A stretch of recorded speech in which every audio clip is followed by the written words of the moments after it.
ہجرت کے 12 مہینے کے بعد، یعنی ابھی محبوب کریم علیہ الصلاۃ والسلام مکہ مکرمہ سے مدینہ طیبہ تشریف لائے ہیں، اس ایک سال میں 3 سرایہ ہوئے اور 12 ماہ کے بعد غزوہ ہوا۔ وہ مہم ہوئی کہ جس میں محبوب کریم علیہ الصلاۃ والسلام بنفس نفیس میدان عمل میں تشریف لائے۔ اس غزوے کا نام غزوہ ابوا ہے۔ ابوا عرب شریف میں وہ مقام ہے جہاں محبوب کریم رؤوف الرحیم صلی اللہ تعالیٰ علیہ وسلم کی پیاری عظیم والدہ ماجدہ سیدہ آمنہ رضی اللہ تعالیٰ عنہا کا مزار پر انوار ہے۔ محبوب کریم رؤوف الرحیم صلی اللہ تعالیٰ علیہ وسلم ہجرت کے 12 ماہ کے بعد آپ خود لشکر کی قیادت کرتے ہوئے تشریف لاتے ہیں، اور شان یہ ہے کہ اس لشکر کا علم عطا کیا گیا ہے سید الشہداء امیر طیبہ سیدنا حمزہ رضی اللہ تعالیٰ عنہ کو۔ انہوں نے جھنڈا اٹھایا ہوا ہے، قیادت خود سرکار دو عالم صلی اللہ تعالیٰ علیہ وسلم فرما رہے ہیں۔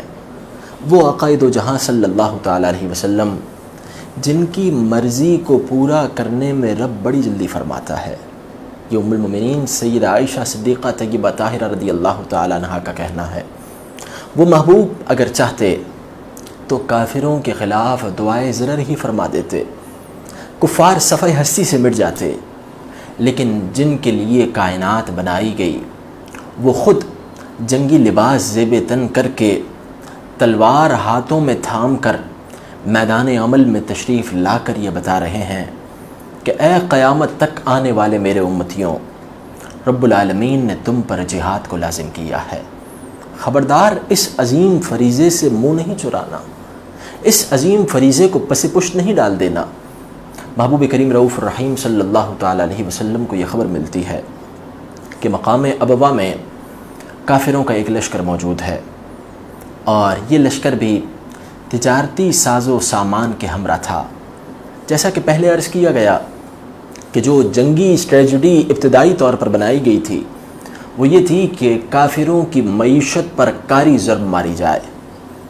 یہاں وہ لوگ غور کریں کہ جو ٹریڈ کے نام پر، کاروبار کے نام پر، دنیا سے تعلقات اور مراسم قائم رکھنے کے نام پر نعوذ باللہ من ذالک اپنے اور پرائے کی تمیز چھوڑ دیتے ہیں۔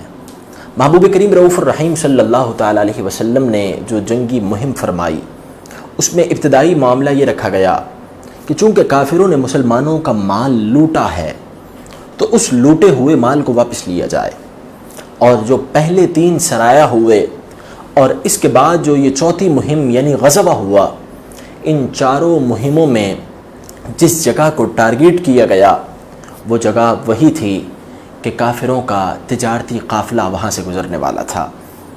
ناظرین کرام، مقام ابوا کی طرف محبوب کریم رؤوف الرحیم صلی اللہ تعالیٰ علیہ وسلم لشکر کی قیادت فرماتے ہوئے خود تشریف لے جاتے ہیں، لیکن وہاں جانے کے بعد اسلامی لشکر کو پتہ چلتا ہے کہ کفار کا لشکر اس مقام کو سرایت کر کے آگے نکل گیا ہے۔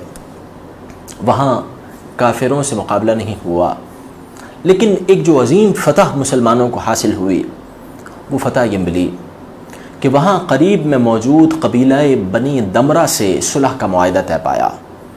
یہ صلح کیا تھی اور کن نکات پر یہ معاہدہ طے پایا؟ آئیے سبل الہدیٰ والرشاد کی عبارت سماعت کرتے ہیں۔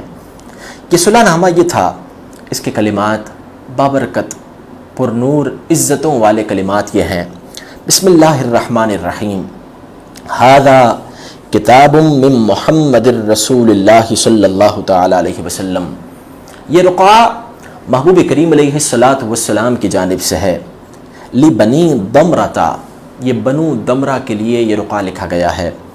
بأنہم آمنون علی اموالہم وانفسہم، اور یہ رقعہ اس بات کی ضمانت ہے، یہ تحریر اس بات کی ضمانت ہے کہ بنو دمرہ کے مال اور ان کی جانیں محفوظ رہیں گی۔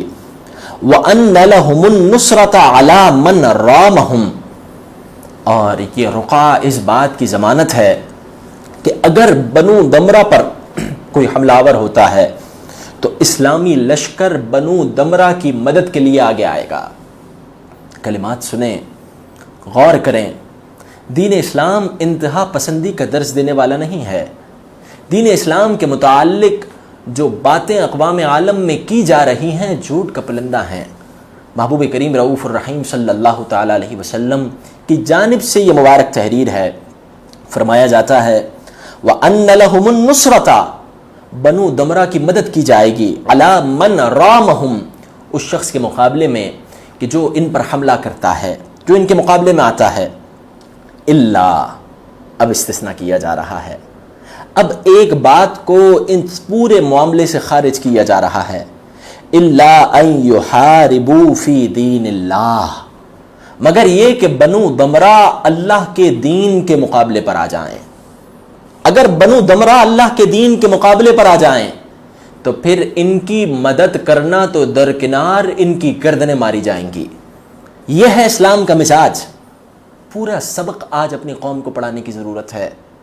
کچھ پڑھا دینا اور کچھ سے صرف نظر کر دینا یہ اتنی بڑی خیانت ہے کہ انسان اس امانت میں خیانت کا وبال دنیا میں بھی دیکھے گا اور آخرت میں بھی دیکھے گا.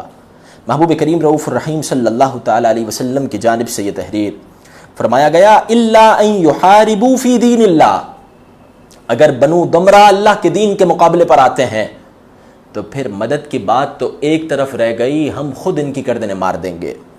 وَأَنَّ النَّبِيَّ صلی اللہ تعالیٰ علیہ وسلم اگلی بات سماعت کیجئے.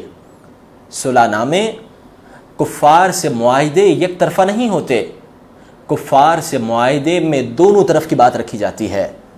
اگلے الفاظ سنیے وَأَنَّ النَّبِيَّ صلی اللہ تعالیٰ علیہ وسلم اِذَا دَعَاهُمْ لِنَصْرِهِ اور بنو دمرہ اس بات کے بھی پابند ہیں کہ جب کبھی انہیں محبوب کریم علیہ السلام نے اپنی عزت و ناموس کی حفاظت کے لیے بلایا اجابوہ علیہم تو ان پر یہ لازم ہے کہ وہ رسول اللہ علیہ السلام کی دعوت پر لبیک کہیں.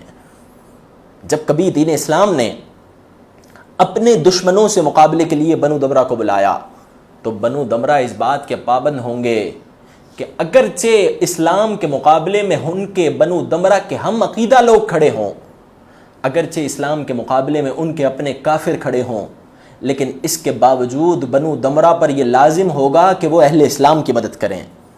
بِذَلِكَ ذِمَّةُ اللَّهِ وَذِمَّةُ رَسُولِهِ اور جب بنو دمرہ اس معاہدے پر عمل کریں گے تو پھر وہ اللہ کے ذمے پر ہیں اور اللہ کے رسول علیہ السلام کے ذمے پر ہیں. ناظرین کرام, یہ ہے پورا معاہدہ, یہ ہے وہ کلمات کہ جو خارجہ پالیسی کے اصول بیان کرتے ہیں, جو یہ بتاتے ہیں کہ ایک اسلامی ریاست کو اپنی خارجہ پالیسی کن اصولوں کی بنیاد پر قائم کرنی چاہیے. ایک طرف کا سارا معاملہ اور راگ یہ الاپنا کہ اسلام بڑا محبت کا دین ہے, اسلام بڑا امن و شانتی کا دین ہے, اسلام کافروں سے بھی اچھے مراسم رکھنے کا درس دیتا ہے. بڑی اچھی بات ہے, لیکن دوسرا زاویہ بھی بیان کیا جائے. آج دن میں سوشل میڈیا دیکھتے ہوئے ٹویٹر پر جب میں نے پاکستان کے ٹرینڈز دیکھے تو اس میں ایک ٹرینڈ تھا کہ پاکستان انڈیا کے حوالے سے بڑا پریشان ہے اور پاکستان انڈیا کی مدد کرنا چاہتا ہے. ٹھیک ہے, اچھی بات ہے, یہی دین اسلام کا درس ہے, لیکن پاکستان اور اہل پاکستان جو یہ ٹرینڈ اوپر لے کر آئے وہ ذرا پچھلے 20 مہینے کی جو کہانی ہے وہ اپنے دماغوں میں گھمائیں. وہ 20 ماہ کہ جس 20 ماہ کے ظلم و ستم کا آغاز 5 اگست سے ہوا, جہاں کشمیر کی خوبصورت وادی میں کرفیو لگا کر مسلمانوں کا قتل عام کیا گیا, جہاں کرفیو لگا کر کئی لاکھ مسلمان بہنوں کی عزتوں کو لوٹا گیا, جہاں کرفیو لگا کر ایسے حالات پیدا کر دیے گئے کہ مسلمانوں کو اپنے پیاروں کی نماز جنازہ تک ادا کرنے کی اجازت نہیں ملی. پاکستان انڈیا کے حوالے سے پریشان ضرور ہو, لیکن اپنے کشمیری بھائیوں کو فراموش نہ کرے. دونوں چیزیں, دونوں معاملات مد نظر رکھے جائیں.